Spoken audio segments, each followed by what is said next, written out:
وَإِذِ ابْتَلَى إِبْرَاهِيمَ رَبُّهُ بِكَلِمَاتٍ فَأَتَمَّهُنَّ قَالَ إِنِّي جَاعِلُكَ لِلنَّاسِ إِمَامًا قَالَ وَمِن ذُرِّيَّتِي قَالَ لَا يَنَالُ عَهْدِي الظَّالِمِينَ وَإِذْ جَعَلْنَا الْبَيْتَ مَثَابَةً لِلنَّاسِ وَأَمْنًا وَاتَّخِذُوا مِن مَّقَامِ إِبْرَاهِيمَ مُصَلًّى وَعَهِدْنَا إِلَىٰ إِبْرَاهِيمَ وَإِسْمَاعِيلَ أَن طَهِّرَا بَيْتِيَ لِلطَّائِفِينَ وَالْعَاكِفِينَ وَالرُّكَّعِ السُّجُودِ وَإِذْ قَالَ إِبْرَاهِيمُ رَبِّ اجْعَلْ هَٰذَا بَلَدًا آمِنًا وَارْزُقْ أَهْلَهُ مِنَ الثَّمَرَاتِ مَنْ آمَنَ مِنْهُم بِاللَّهِ وَالْيَوْمِ الْآخِرِ قَالَ وَمَن كَفَرَ فَأُمَتِّعُهُ قَلِيلًا ثُمَّ أَضْطَرُّهُ إِلَىٰ عَذَابِ النَّارِ وَبِئْسَ الْمَصِيرُ. صدق الله العظيم. رب اشرح لي صدري ويسر لي أمري واحلل عقدة من لساني يفقهوا قولي. سبحانك لا علم لنا إلا ما علمتنا إنك أنت العليم الحكيم. رب زدني علما رب زدني علما رب زدني علما. بزرگوں دوستوں بھائیوں، سورۃ البقرہ پہلا پارہ ہے اور یہ پارہ پہلا ختم ہونے کو ہے، 2-3 صفحے رہ گئے. قرآن کریم کی جو تفسیر یہود و نصارہ کا ذکر کرتے ہوئے سورۃ البقرہ پہلے پارے میں یہود و نصارہ کے حالات کو بیان کر رہا ہے، اور ایسے ہی ایمان والوں کی جو خوبیاں ہیں، صفات ہیں، اس کو بھی قرآن نے بیان کیا. اور اس صورت میں خاص طور سے حضرت سیدنا ابراہیم علیہ السلام کا ذکر ہے، اور موسیٰ علیہ السلام کا تذکرہ بھی ہے، اور دوسرے پاروں میں بھی حضرت موسیٰ علیہ السلام کا تذکرہ بارہا آیا ہے. یہ 126 جگہ اور 136 جگہ قرآن مجید میں حضرت موسیٰ علیہ السلام کا نام آیا، اور حضرت ابراہیم علیہ السلام کا 68 مرتبہ، 60 پر 8 بار اللہ نے ابراہیم کا نام لیا. یہ بہت بڑے نبی پیغمبر ہیں. قرآن مجید کی وہ آیت ابھی میں جو آپ کے سامنے تلاوت کر رہا ہوں، وَإِذِ ابْتَلَى إِبْرَاهِيمَ رَبُّهُ بِكَلِمَاتٍ فَأَتَمَّهُنَّ. بنی اسرائیل کے جو نبی ہیں حضرت یعقوب علیہ السلام، اور حضرت یعقوب علیہ السلام کے والد محترم حضرت اسحاق علیہ السلام، یہ باپ ہیں، یہ بھی پیغمبر نبی ہیں. اور حضرت اسحاق علیہ السلام کے والد محترم حضرت سیدنا ابراہیم علیہ السلام. تو اب یہاں حضرت ابراہیم علیہ السلام کے بارے میں قرآن ذکر کر رہا ہے. اللہ تعالیٰ فرماتے ہیں کہ آپ کے پروردگار نے، اللہ رب العزت نے ابراہیم علیہ السلام کو بہت ساری چیزوں میں آزمائش، امتحان لیا. کس کا امتحان؟ حضرت ابراہیم علیہ السلام کا امتحان. ہم بارہا سنتے ہیں کہ کتنے امتحان ان کی حیات طیبہ میں، پوری زندگی میں روایتوں میں لکھا ہے کہ حضرت ابراہیم علیہ السلام نے چھوٹے بڑے اللہ کے دربار میں 30 امتحانات پیش کی. 30 امتحان لیے گئے اور 30 امتحان میں بھی حضرت ابراہیم علیہ السلام کامیاب ہو ثابت قدم رہے اور اس امتحان میں اپنے آپ کو پیش کیا اور اللہ رب العزت کے نزدیک بہت بڑے مقام والے بن گئے، بہت بڑے مرتبے والے بن گئے۔ ایک تو اللہ نے نبی بنایا تھا، رسول بنایا تھا، اب رسول نبی بنا کر یوں ہی چھوڑ نہیں دیا بلکہ بہت سارے امتحانات دیے۔ ہم سنتے ہیں کہ آگ میں ڈالا جانا یہ ایک امتحان، نمرود کے دربار میں ساری طاقتیں نمرود کی ہیں، قوت نمرود کی ہے، بادشاہ اور حکومت نمرود کی ہے، لیکن حضرت ابراہیم علیہ السلام تنہا اکیلے نمرود کا مقابلہ کر رہے ہیں اور اس کو جواب دے رہے ہیں، توحید کا پیغام پہنچا رہے ہیں۔ اور ایسے ہی اپنی بیوی کو حضرت حاجرہ علیہ السلام رضی اللہ تعالیٰ اہلیہ محترمہ کو اور اپنے معصوم لخت جگر ابھی نومیال بچہ ہے، دودھ پیتا بچہ، شیر خوار بچہ ہے، اس کو لے جا کر بے آب و گیا جنگل میں چھوڑ دینے کا حکم، ایک بڑا امتحان ہے۔ پھر اسی بچے کو جب کھیلتا پھرتا جب وہ کھیلنے لگا، چلنے لگا، دوڑنے لگا تو اسی بچے کو اللہ کے نام پر ذبح کر دینے کا حکم دیا۔ یہ بڑے بڑے امتحانات ہیں۔ اس کے علاوہ بہت سارے امتحانات اللہ تعالیٰ نے حضرت ابراہیم علیہ السلام سے لیے، تو اس کا ذکر اللہ کہتے ہیں کہ جب ان کے پروردگار ابراہیم علیہ السلام کے پروردگار یعنی اللہ تبارک و تعالیٰ نے ابراہیم کو آزمایا بکلمات، بہت ساری چیزوں میں، فَأَتَمَّهُنَّ، تو حضرت ابراہیم علیہ السلام سارے امتحانات میں، آزمائشوں میں پورے اتر گئے۔ فَأَتَمَّهُنَّ کہتے ہیں پورے اتر گئے، کامیاب ہو گئے۔ اللہ کامیاب ہو گئے کہہ رہے ہیں تو کتنے کامیاب ہوئے ہوں گے، کیسے کامیاب ہوئے ہوں گے، کیسی استقامت کی ہوگی۔ اب خوش ہو کر اللہ نے آگے کیا کہا، یہ سنیں، قَالَ إِنِّي جَاعِلُكَ لِلنَّاسِ إِمَامًا، اے ابراہیم تم ہمارے دربار میں بہت مقرب ہو گئے، تم ہماری آزمائشوں میں کامیاب ہو گئے۔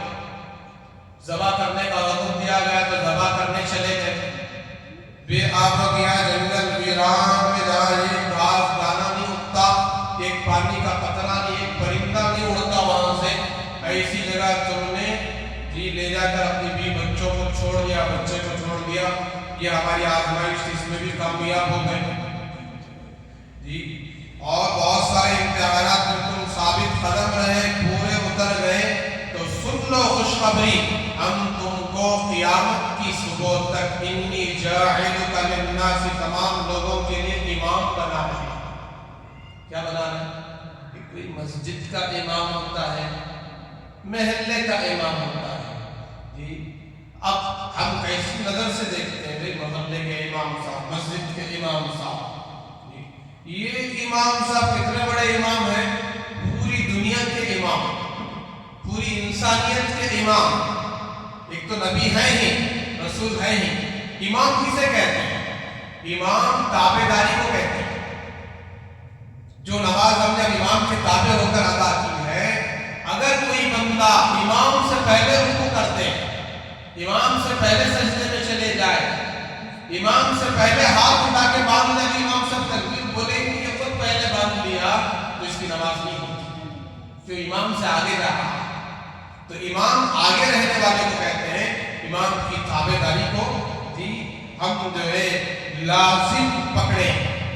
اور حضرت ابراہیم علیہ السلام کی بہت ساری چیزیں اللہ نے اس امت میں زندہ رکھی، حج کے ارکان، صفا مروہ کی سعی، خانہ کعبہ کا طواف، اس کی جو ہے آنے والوں کے لیے، زیارت کرنے والوں کے لیے صاف صفائی کا اہتمام، اور اسی طریقے سے بہت ساری چیزیں ابراہیم علیہ السلام نے جہاں خانہ کعبہ کی تعمیر کی اور ایک پتھر پر چڑھ کر وہ بنیادیں کھڑا کر رہے تھے، پتھر جوڑ رہے تھے، خانہ کعبہ کو 4 پہاڑوں سے لا کر جمع کر رہے تھے، پہاڑوں سے پتھر تراش کر لا رہے تھے، پتھر اٹھا کر، تو وہ اٹھانے کی وجہ سے، اوپر چڑھنے کی وجہ سے ان کے پیروں کے نشان آج بھی باقی، جس کو مقام ابراہیم کہا جاتا ہے۔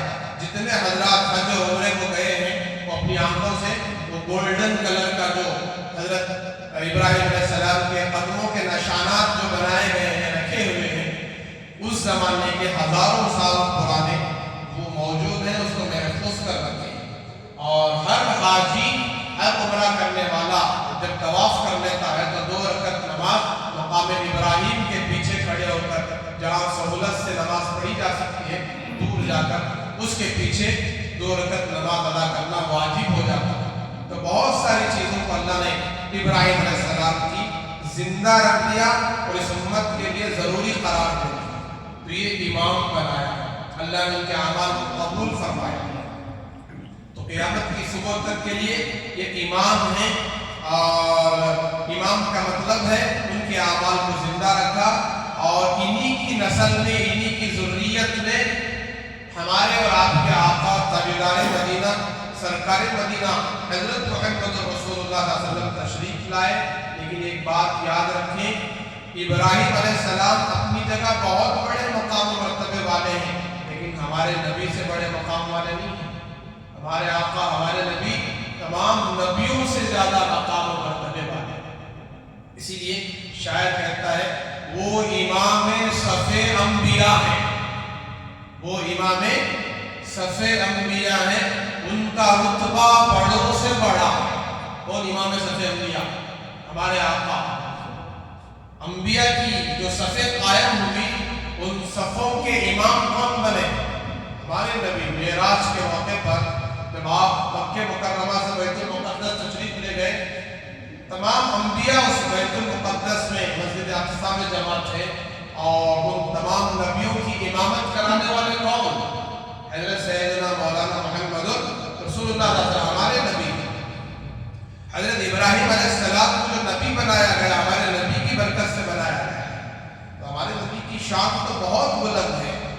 ہم نے اپنے بڑوں سے یوں سنا ہے، ہم نے اپنے بڑوں سے سنا ہے کہ ان سے ایک ہی اللہ بڑا ہے، صرف ان سے اللہ ہی بڑا ہے، اللہ کے علاوہ کوئی اور ہمارے نبی سے بڑا نہیں ہے۔ اللہ بڑے ہیں، اللہ کے بعد سب سے بڑے مقام والے کون؟ ہمارے نبی حضرت محمد صلی اللہ علیہ وسلم۔ قال ومن ذریتی، تو حضرت ابراہیم علیہ السلام نے فرمایا کہ اے اللہ، میری ذریت میں سے بھی، میری اولاد میں سے بھی یہ مقام و مرتبہ عطا فرما۔ اس نے کہا حضرت ابراہیم علیہ السلام نے، تو اللہ نے کیا کہا؟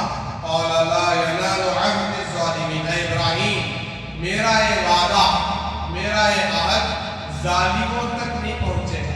جو ظالم بن جائے گا، ظلم و ستم کرنے والا ہوگا، اس کو کوئی مقام نہیں ملے گا۔ وہ تو خود اپنی جان پر ظلم کر رہا ہے، اس کو کوئی مقام تو اس کو ملے گا جو ظالم نہیں ہوگا، چاہے وہ مظلوم بن جائے لیکن ظالم نہیں ہوگا، اور اللہ کے احکامات کا تابعدار ہوگا، اس کو مقام ملے گا۔ وَإِذْ جَعَلْنَا الْبَيْتَ مَثَابَةً لِلنَّاسِ وَأَمْنًا، کہا کہ ہم نے بنایا بیت اللہ کو لوگوں کا ٹھکانہ اور امن کی جگہ، لوگوں کا ٹھکانہ، مسابہ جی یہ ثواب کی چیز جی، 24 گھنٹے جی کوئی نہ کوئی وہاں طواف کرتے رہتے ہیں اور وہاں عبادت کرتے رہتے ہیں، اللہ کی یاد میں بیٹھے رہتے ہیں، دعاؤں میں لگے رہتے ہیں، اور خانہ کعبہ کا جو ہے غلاف پکڑ کر روتے رہتے ہیں۔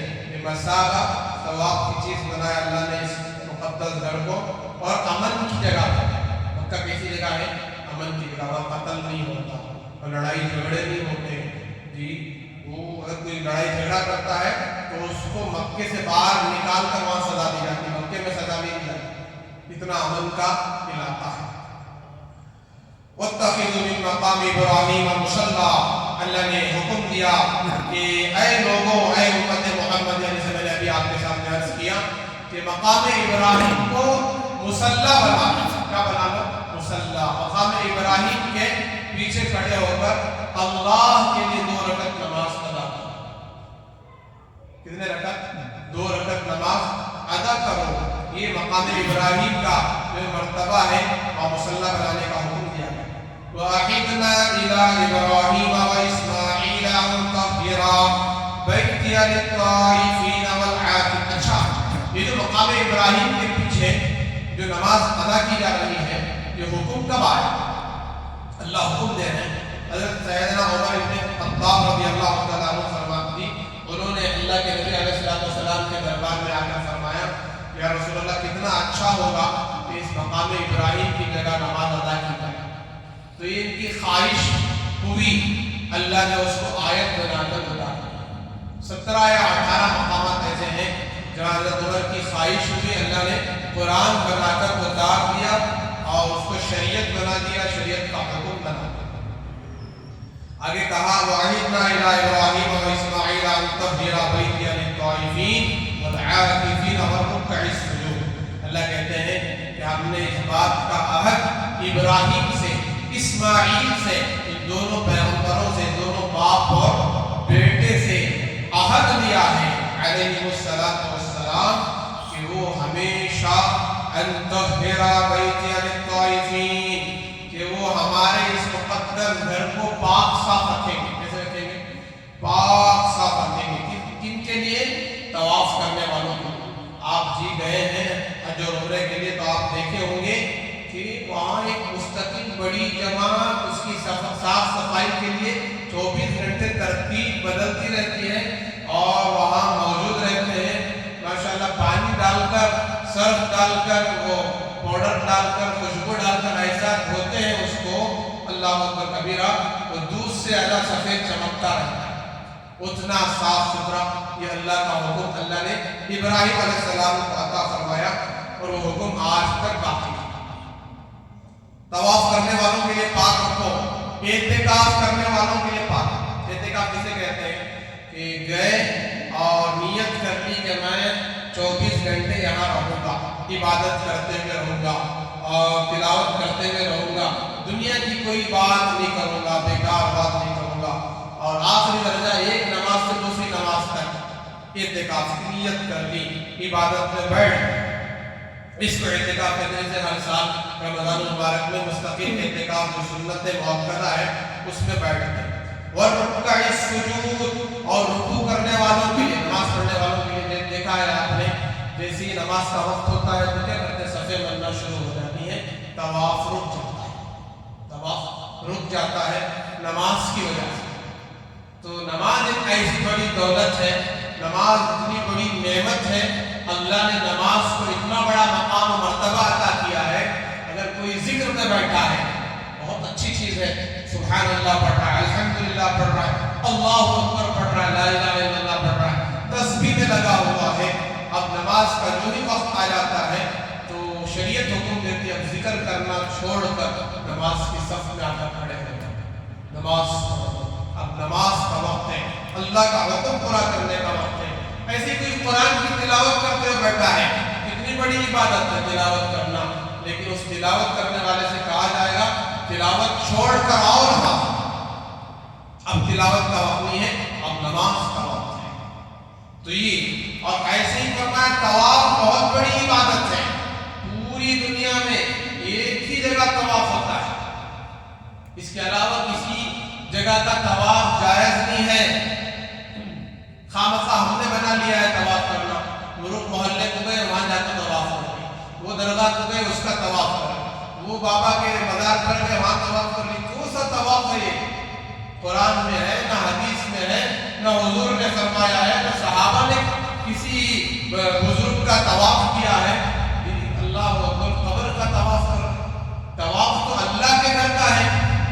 خدا کی قسم آپ دکھا نہیں سکتے اللہ کے مقدس کعبے کے علاوہ دوسری جگہ کا طواف جائز ہے ایسا آپ دکھا نہیں سکتے، ناجائز ہے. تو صرف کس کا طواف ہے؟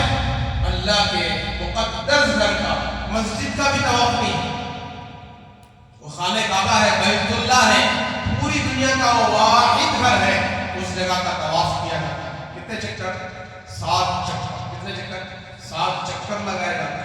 حجر اسود سے شروع، حجر اسود پر ختم، ایسے 7 چکر. پھر اس کے بعد وضو کے ساتھ طواف ہوگا، پھر وضو کے ساتھ 2 رکعت نماز مقام ابراہیم کے پیچھے پڑھیں گے. تو یہ نماز رکوع کرنے والوں کے لیے، سجدہ کرنے والوں کے لیے، نماز پڑھنے والوں کے لیے خانہ کعبہ کو اور اطراف جو جگہ ہے طواف کی اسے صاف رکھو، پاک رکھو. جیسے ہی نماز کا وقت آتا ہے تو طواف بھی رک جاتا ہے. دیکھا ہے طواف بھی رک جاتا ہے. جیسے ہی سلام کرتے ہیں لوگ ایسا دوڑتے جیسے کہ لڑائیاں ہو جائیں، قتل و قتال ہو جائے، ایسا دوڑتے ہیں حجر اسود کی طرف بوسہ دیتے ہیں. بعض تو ایک سلام پھر اٹھ کے بات کرتے ہیں کیونکہ موقع نہیں ملے جی. نہ دعا پڑھتے، نہ ذکر کرتے، نہ کوئی عمل کرتے، نہ سنت پڑھتے. سنت کا وقت بھی ہوتا ہے نہیں پڑھتے. ایک تڑپ ہے خانے کا، بیت المقدس کیا کہتے ہیں، حجر اسود کو بوسہ دیں گے تو گناہ معاف ہو جائیں گے. اور اس کو ہمارے نبی نے بوسہ دیا ہے، اور ہمارے نبی نے فرمایا ہے حجر اسود گناہوں کو چوس لیتا ہے. تو مغفرت کرانے کی وجہ کے بہانے لوگوں کی مغفرت کرا دیتے ہیں، لوگوں کو ڈھکیل کر گرا دیتے ہیں. اللہ حفاظت کرے. درست نہیں. اطمینان سے ہو، موقع ملے تو کرے، نہیں تو کم سے کم استلام کر لے، ہاتھ دکھا کر بوسہ دے دے. یہ بھی خانہ کعبہ کا بوسہ دینے کے برابر. دیکھو ہمارے نبی نے کتنا آسان کیا. آپ اگر کیا کہتے ہیں حجر اسود سمجھ کر اس کو بوسہ دیتے ہاتھ دکھا کر تو آپ نے بوسہ دے دیا اور انشاءاللہ آپ کے گناہ معاف ہو گئے. اتنی بڑی فضیلت. حجر اسود کا بوسہ دینا سنت، لیکن کسی مسلمان کو تکلیف پہنچانا حرام. کسی مسلمان کو زبان سے اور ہاتھ سے تکلیف پہنچانا حلال حرام ناجائز. لیکن وہ حلال حرام کی تمیز کیے بغیر اور ڈگلا ڈگلی کرتے ہیں، گرا دیتے ہیں. اور میں جب پہنچا بڑی تڑپ تھی، بوسہ دینے کی نیت تھی، لیکن یہ بھیڑ میں دیکھ کر میں سوچتا رہا شاید قیامت آئے کہ بوسہ دینا مشکل ہوگا. قیامت تو آ سکتی ہے، بوسہ دینا مشکل ہوگا. البتہ ایک تڑپ لے کر جو ہے آخری کے 2 دن بچے تھے، اس کے بعد آقا کے روزے پر جانا تھا مدینہ المنورہ. 1 دن 2 دن بچے تھے، بس میں دیکھتا رہ گیا. عشاء سے پہلے وضو کر کے فارغ ہو کر میں گیا اور جا کر جو ہے دیکھتا رہا لوگ طواف کر رہے ہیں، ڈگلا ڈگلی کر رہے ہیں. اچانک کچھ عورتیں آئی، وہ بھی بوسہ دینے کے لیے حجر اسود کا. تو وہ مرد حضرات ڈگلا ڈگلی کرتے کرتے عورتوں کو گرا دیا. کس کو گرا دیا؟ عورتوں کو. عورتیں گر گئی. اب جیسے عورتیں گری، عورتیں صنف نازک ہیں، وہاں بھی سیکیورٹی ہوتے ہیں، پولیس ہوتی ہے، فوراً سب کو ڈانٹ کر بوسہ دینے سے دور کر دیا. اب کوئی بوسہ نہیں دے گا، ہٹو ادھر، پیچھے ہٹو. سب کو پیچھے ہٹا کر کہا کہ لائن بناؤ. کیا بناؤ؟ لائن بناؤ. اب میری سعادت مندی کی بات ہے، خوش نصیبی کی، میں جا کر لائن میں کھڑا ہوں. اب لائن میں جا کر کھڑا ہونا، بوسہ دینا آسان ہے مشکل ہے. تو جیسے ہی لائن میں جا کر کھڑا ہوا، میرا نمبر 50واں یا 60واں نمبر تھا. بوسہ دے رہے تھے، 2-3 سیکنڈ کی بات ہے، کوئی گیا بوسہ دیا، نکل گیا. ایسے میرا نمبر بھی آیا، الحمدللہ بوسہ دیا، اللہ کا شکر ادا کیا، نکل گیا. تو یہ درست ہے. وہ ڈھکل کر دینا درست ہے. سمجھتے ہیں ہم بڑا تیر مار کے آ گئے، بہت بڑا کمال کر دیا، لیکن ڈھکل کے دینا، تکلیف دے کر دینا ناجائز ہے، حرام ہے. اللہ دیکھیے وہی فرما رہے ہیں، نماز پڑھنے والوں کے لیے، رکوع کرنے والوں کے لیے، سجدہ کرنے والوں کے لیے، طواف کرنے والوں کے لیے، اعتکاف کرنے والوں کے لیے اس گھر کو ہمیشہ کیا رکھو؟ پاک. اور وہ جو حکم ہے نا اس گھر کا، وہی حکم اس گھر کا بھی ہے. ہماری اس مسجد کو ہمیشہ پاک صاف، ایک کاڑی پڑنے نہیں دینا، کچرا پڑنے نہیں دینا جی. بغیر پیر دھوئے کے مسجد میں نہیں آنا. سجدہ کرتے ہیں، اللہ کی عبادت کرتے ہیں جی. بہت سارے تو بیت الخلا جاتے ہیں فارغ ہو کے، بغیر پیر دھوئے کے، بغیر ہاتھ دھوئے کے، بغیر کلی کیے کہ آخری درجہ ہے، وضو تو نہیں بنا رہے نا، کم سے کم ہاتھ پیر تو دھو لو، کلی کر لو. کتنے ایسے مسلمان ہیں جو مسجد کا بیت الخلا استعمال کرتے ہیں لیکن صاف صفائی کا اہتمام نہیں کرتے، اور نہ ہاتھ اور پیر دھوتے، نہ کلی کرتے، ایسے ہی چلے جاتے. جنات خبیث کی جگہ جا کر آئے ہیں، گندی جگہ، ان کے اثرات ہوتے ہیں. اگر ہاتھ اور پیر دھو لیتے ہیں، کلی کر لیتے ہیں، ذرا چہرے پر پانی پھیر لیتے ہیں، تو ان کے اثرات